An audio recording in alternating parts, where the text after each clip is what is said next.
روز بین المللی محافظت کودکان در ناحیه وسه با برگزاری چهاربینی‌های دانه امسال با اشتراک تربیت‌گیرندگان مؤسسه‌های تحصیلاتی تا مکتبی در باغ استراحتی فرهنگی ناحیه دایر گردید.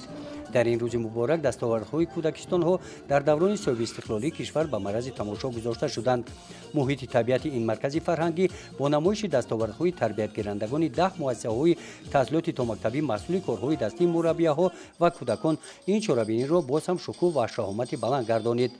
رئیس ناحیه وسه نمایندگان بخش و شعبه‌های مقامات اجرایی حاکمیت دولتی ناحیه کمیسیون عاید به حمایت حقوق کودکان و دستاوردهای مؤسسه‌های تحصیلاتی تا مکتبی در دوران صلح استقلالی کشور بهای ارزنده دادند.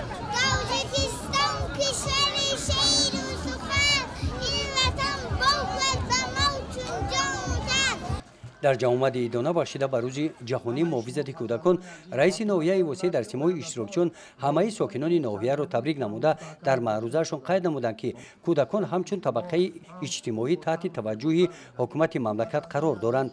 در ناحیه 10 مؤسسه تحصیلاتی تا مکتبی فعالیت نموده. طبق نقشه در 2 سال آینده ساختمان 17 مؤسسه‌های تا مکتبی در ناحیه به نقشه گرفته شده است. همچنین طبق دورنما نزد مؤسسه‌های تحصیلاتی میانه عمومی 34 صنفخانه‌های تحصیلاتی تا مکتبی تعمیر و از نوسازی گردیده با اشیا و لوازمات‌های تعلیمی تجهیزانیده می‌شوند.